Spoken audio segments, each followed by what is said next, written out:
One month trip to southern Japan. Day by day, no plan, just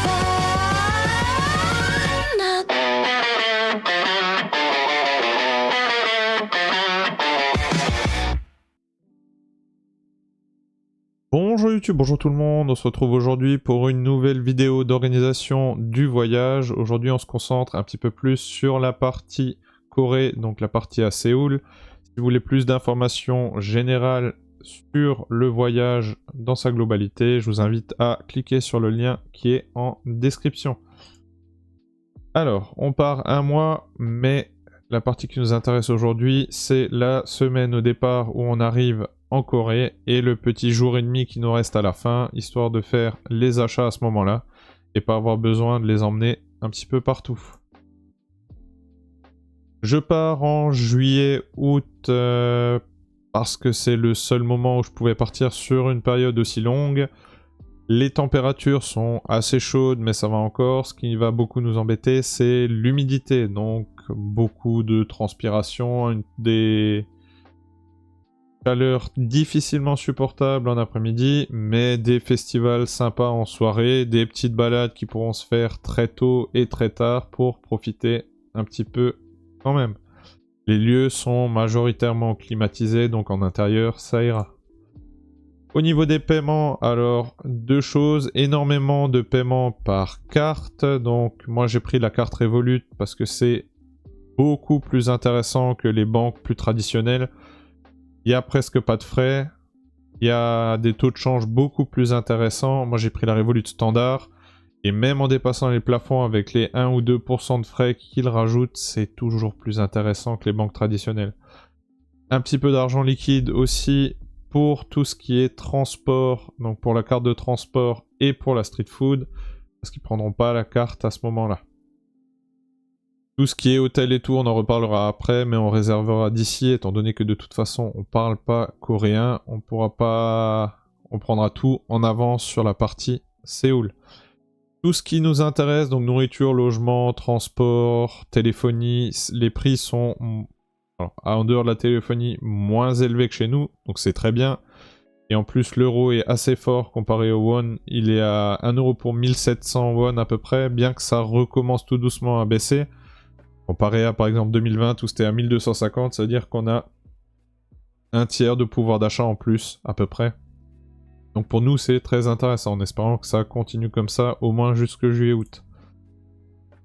Pour tout ce qui est aspect téléphonie et internet, alors il y a plusieurs possibilités. Vous pouvez prendre des forfaits avec une SIM locale, avec une eSIM, avec des compagnies comme Olafly. Vous avez des passes sur vos forfaits français et vous avez des Wi-Fi gratuites. Alors, de ce que j'ai vu, les forfaits illimités en Corée, bien que bridés lors de fortes utilisations, les débits restent très intéressants, donc ça peut valoir le coup. Et pour l'arrivée et pour le départ, on prendra, et peut-être pour la partie Japon, on prendra un pass voyage sur notre forfait français. Alors, pour la SIM... J'ai vu de tout et de n'importe quoi au niveau des prix, mais il faut compter 20 à 30 euros la semaine. Donc nous, on aura peut-être 2 fois à faire ça. On verra l'internet qui nous reste sur notre forfait. On a un pass voyage chez l'opérateur chez qui je suis actuellement. Je crois que c'est une quarantaine d'euros pour 200 gigas sur un mois. Donc là, c'est vraiment intéressant pour nous. Et apparemment... pas mal de lieux avec des Wi-Fi gratuites, mais on compte pas trop là-dessus. On préfère un accès un peu plus sécure, pas qu'on tombe en panne à un moment où on en a besoin. Pourquoi on va avoir besoin d'internet? Alors, la traduction, Google Translate à télécharger avec la version hors ligne ou leur logiciel, leur appli de traduction Papago. La discussion via KakaoTalk et un aspect auquel on pense pas souvent, mais si on reste un petit peu longtemps et on veut accéder à certains sites français, des sites administratifs ou autres, il va vous falloir un VPN parce qu'il y a pas mal de sites qui sont pas accessibles depuis l'étranger, ou même les pages ne sont pas toutes accessibles depuis l'étranger. Au niveau des opérateurs, ceux qui connaissent un tout petit peu les jeux vidéo, vous connaissez surtout tout l'aspect compétitif. Vous connaissez les opérateurs qui sponsorisent pas mal d'équipes, SKT, KT et LG. Voilà, en ce qui concerne le coréen et leur alphabet, le hangul, on prendra malheureusement pas le temps, on n'aura pas le temps ni l'énergie d'apprendre tout ça. Donc on apprendra quelques mots, pour moi sans le minimum de politesse et le minimum d'utilité qu'il faut si on veut pouvoir visiter un petit peu. On apprendra bonjour, merci, excusez-moi. Je ne parle pas le coréen, éventuellement aussi si c'est pas trop compliqué. Ça tarde un tout petit peu sur le hangul si jamais ça vous intéresse. Alors ils ont un alphabet de combinaison. Si on se concentre sur le mot police et kshal, la dernière syllabe, on peut remarquer que le caractère en fait c'est la consonne qui commence. Groupe consonne, le son qui commence. Ensuite la partie voyelle avec le A. Et ensuite le R ou le L qui se ressemble comme en japonais pour construire les mots. Donc comme dit, on se concentrera sur quelques mots de base et sur l'apprentissage du japonais pour pouvoir se balader un peu plus au Japon. En Corée, de toute façon, on restera à Séoul. Donc on se débrouillera avec l'anglais et quelques signes. Ça devrait bien se passer. Alors, pour les moyens de transport, on parlera de la carte après, mais il y a énormément de moyens de transport. Vous avez du bus, du métro, du taxi, du train et de la voiture. On parlera de la voiture de nouveau un tout petit peu après. Pour les 3 moyens de transport là, ils ont leurs applications à télécharger avant le départ. Donc Kakao Bus pour le bus, pour avoir les horaires et les stations en fonction des adresses que vous voulez, d'où vous voulez partir et où vous voulez aller. Pareil pour le métro. Et pour réserver un taxi, pareil. Kakao T pour Kakao Taxi. C'est leur ensemble d'applications. Alors, aux dernières choses que j'ai vues, c'est en coréen. Donc si je peux vous donner un petit conseil, on prend le dernier point tout de suite. Vous avez le site de la poste coréenne qui vous permet de traduire certaines adresses du coréen en adresse dans notre alphabet. Ça peut être ultra pratique, notamment si vous réservez un hôtel et que vous voulez montrer l'adresse au chauffeur de taxi ou le rentrer dans l'application de navigation, ça peut être hyper utile. Google Maps fonctionne pas à 100% là-bas, donc leurs 2 applications de navigation, Naver ou Kakao Map. Plutôt que Google Maps qui est pas toujours à jour et qui fonctionne pas toujours correctement. Surtout au niveau des horaires.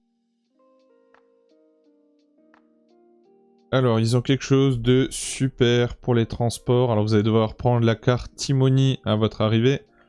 Mais il y a la possibilité de prendre la Climate Card.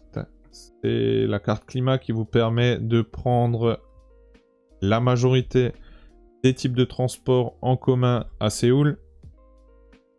Elle est à 70 000 won pour un mois pour pouvoir utiliser tous les moyens de transport, ferry inclus.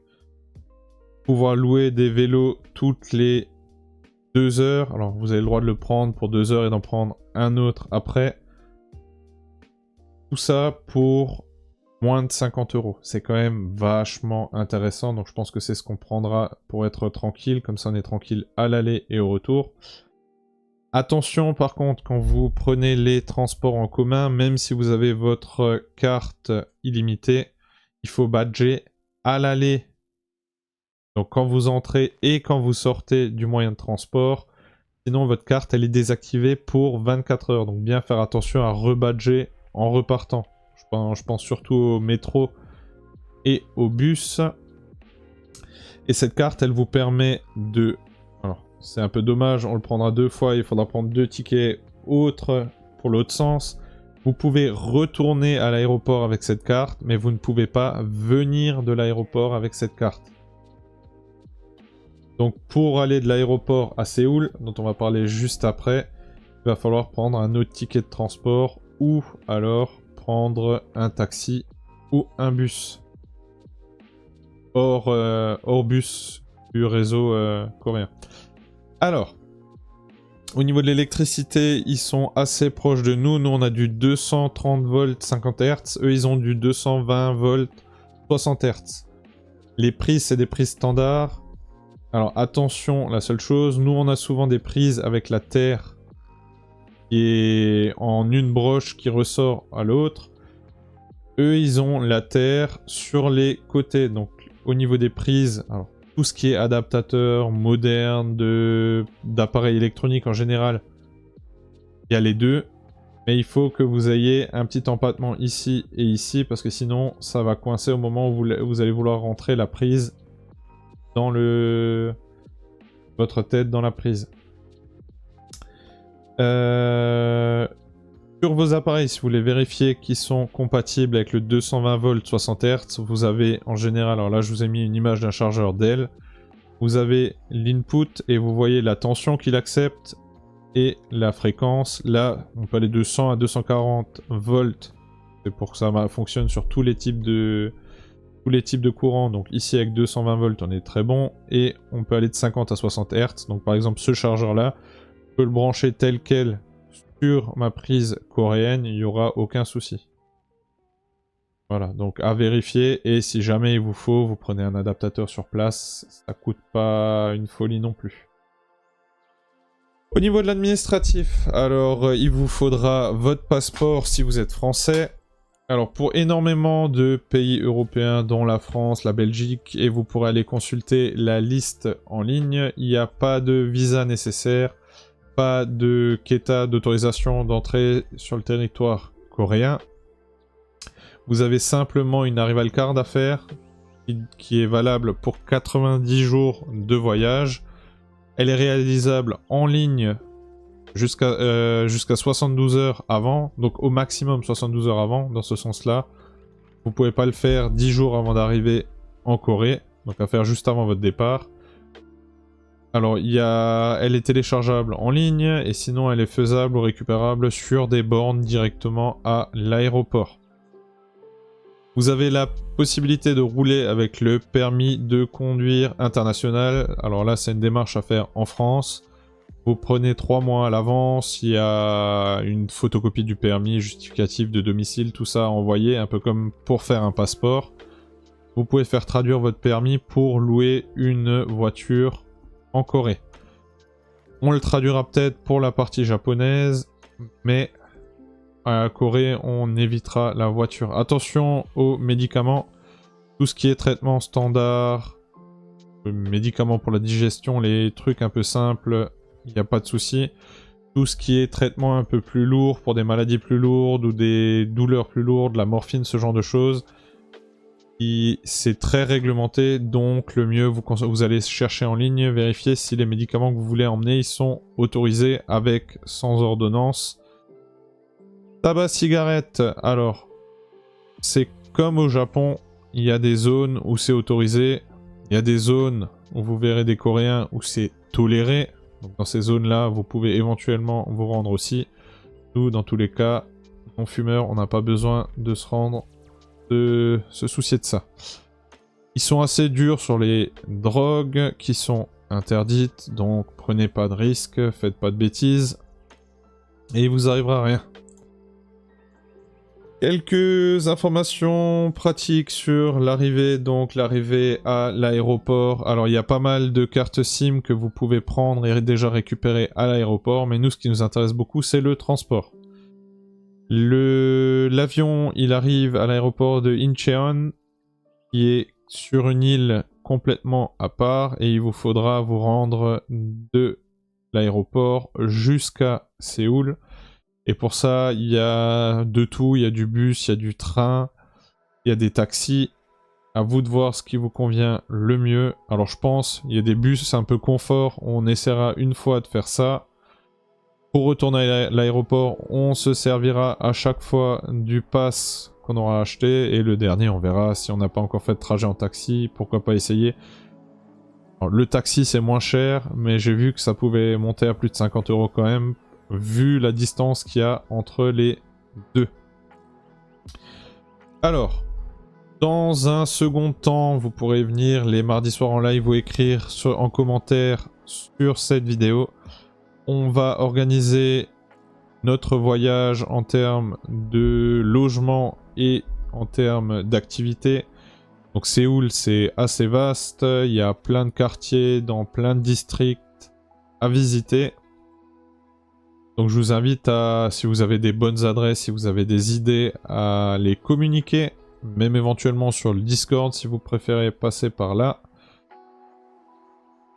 On a fait une petite liste de lieux incontournables qu'on voudrait absolument faire, donc du palais, du temple et des choses qui sont dans tous les voyages, notamment la zone démilitarisée, dont je suis pas un fervent fan, mais qui apparemment permet de passer dans la nature avec une superbe vue sur un pont, donc on profitera de tout ça. On prendra la liste d'activités qu'on veut absolument faire, on rajoutera un petit peu vos idées à vous, et on ira voir où est-ce qu'on va se loger, dans quel type de logement, et quels sont les incontournables de nourriture, aussi bien au restaurant qu'au street food. Donc je vous donne rendez-vous les mardis soirs à 19h30, ou en commentaire ici, ou sur le Discord pour partager vos bonnes idées et ensemble organiser un voyage mémorable. Merci à tous d'avoir regardé cette vidéo, je vous souhaite encore une très bonne journée et je vous dis à très bientôt pour la suite de l'aventure. Bye bye. One more trip to Seoul and Japan.